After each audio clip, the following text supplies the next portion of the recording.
So guys, look at this. I have a new bread maker. New pero hindi siya new, like brand new. I thrifted a bread maker or bread machine. Tagal ko nang gustong magkaroon nitong bread machine kahit nung nasa Pinas pa lang kasi napapanood ko sa TikTok yung babaeng ang dami ginagawang mga recipes and tinapay sa bread maker. So, sabi ko pag nasa US na kami, gusto ko ng bread maker din. Sobrang laki ng natipid ko dito, guys, kasi nabili ko lang siya for only $10. Yeah, kasi nabili ko lang siya sa Facebook Marketplace. Matagal na ako naghahanap talaga sa Marketplace. Then, nagtitingin din naman ako sa Amazon. Kaya lang mahal siya. Nasa 100 plus yung Oster na bread maker. And ayoko talagang gumastos ng ganong kamahal. Kung meron naman ako mabibiling mura. Uso kasi dito guys yung ganon. Then nanonood nga rin ako sa TikTok ng mga bread maker machine, yung mga nandito na sa US. So nakita ko sa Goodwill nakakabili sila mga $15. Then yung iba $10 lang. So nung nakita ko to sa Facebook Marketplace, and ang lapit lang sa amin, 8 minutes lang yung nabilhan ko nito. So sabi ko kay Ding, bili niya ako. Actually, $15 yung posted na price, pero naghagal ako and binigay niya siya for $10. So, I'm so happy kasi mukha pa siyang bago. Wala naman siyang gas-gas or anything. Hindi pa rin nagyayellow yung color nitong labas ng bread maker. So, tas ang ganda pa ng brand kasi Oster siya. Naaalala ko pa nun, meron kaming blender na Oster. Buhay pa yung nanay ko nun. Tas until college ako nagagamit namin yon.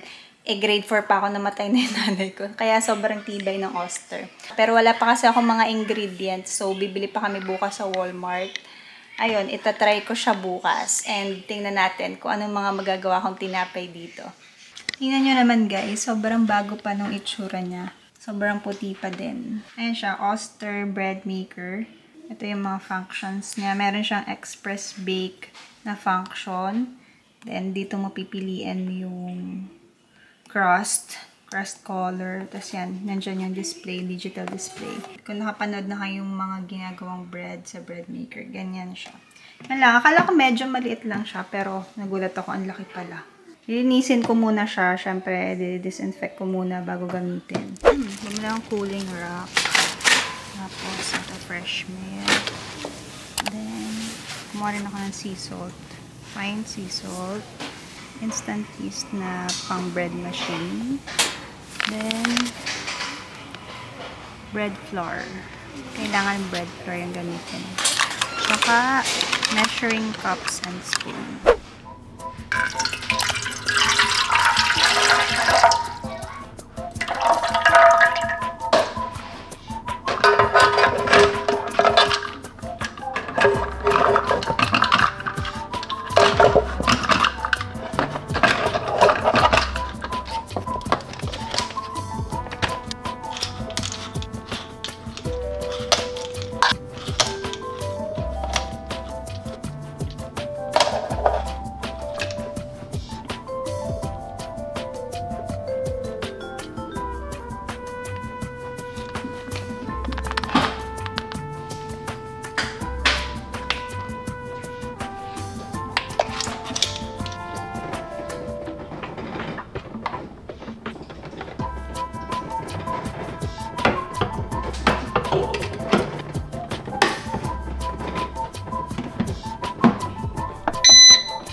Simula na siyang maging brown.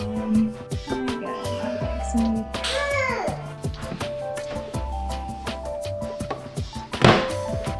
Init.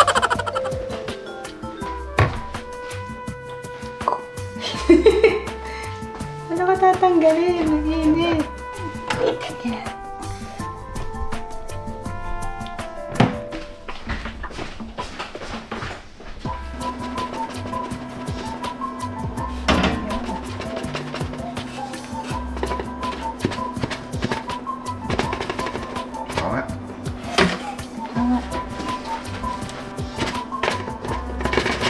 Yun!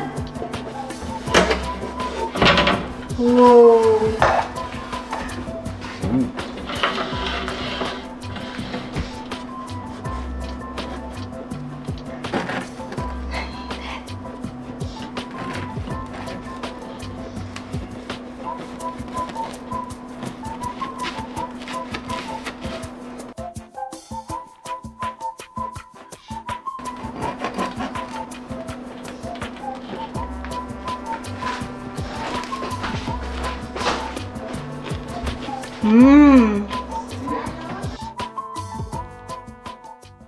Hi guys! Welcome back to my channel. So, kanina galing kaming Costco.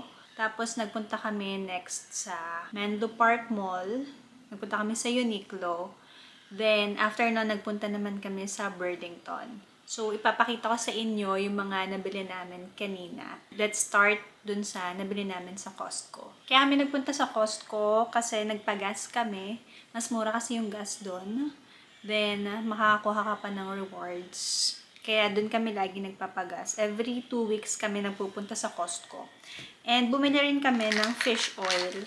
Kasi nagpapabili ng fish oil ang mama ni Ding. Ang mama. This is the Kirkland fish oil. 1,000 mg siya. Ayan. Dalawa binili namin. 400 soft gels na to. So, good for 1 year na yan. 1 year supply na to ng fish oil. Dalawa binili namin kasi isa sa mama. Then, yung isa sa tatay ko. Yung price nito is $12.99. Mas mura sa Costco. Kaya lang doon, mas malalaki nga yung packaging. So, kung maramihan naman yung bibilhin mo, mas mura pa rin sa Costco.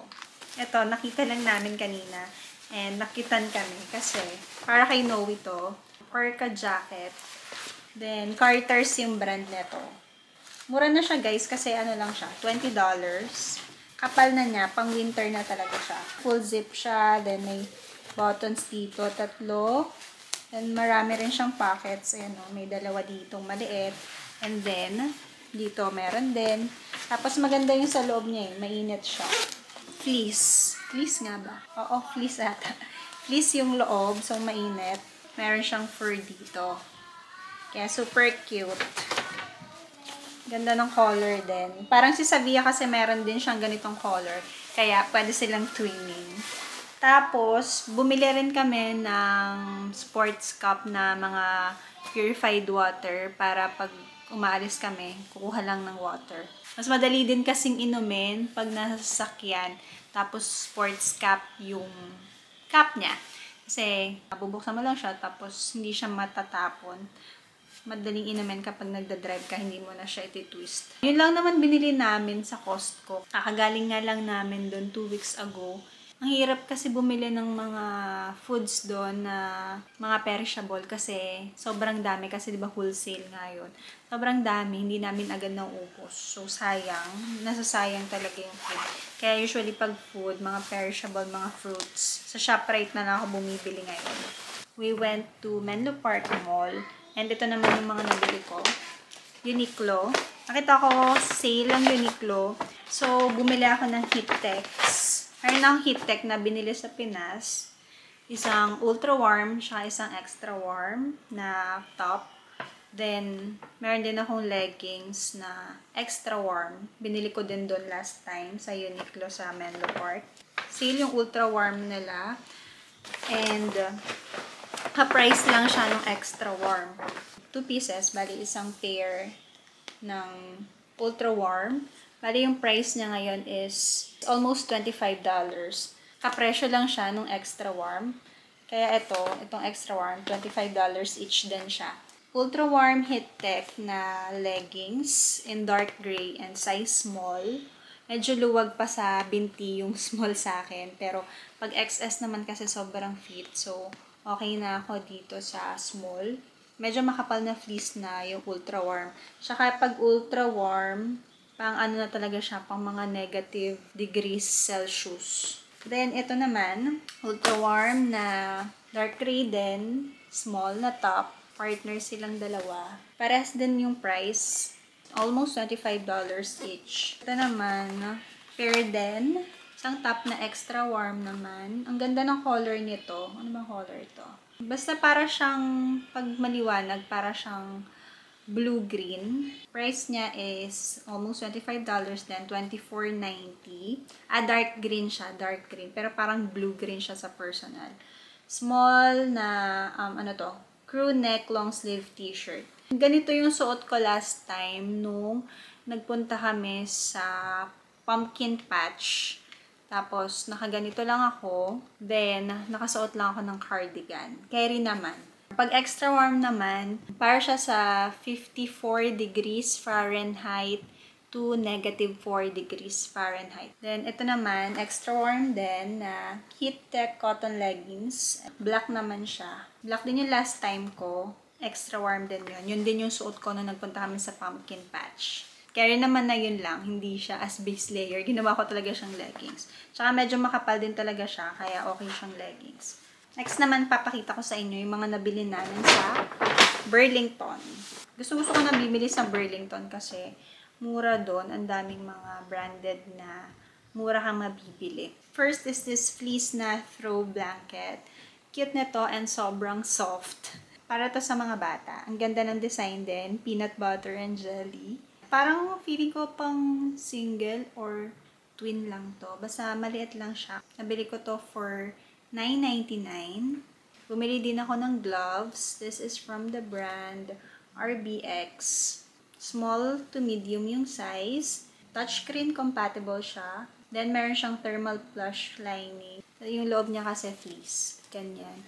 Para mainit siya. Kasi ngayon, pag lumalabas ako last week, okay na yung jacket ko. Hindi naman ako nilalamig.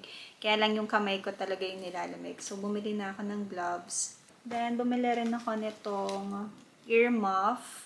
Para kay Savia naman to. Kasi, ayun nga, pag papasok siya sa school, malamig daw yung ears niya. Ang cute nito. $5.99 lang to. Ang cute ng color. Parang rose gold. Parang muted pink. Meron na rin siyang kasamang gloves. Ito, cute.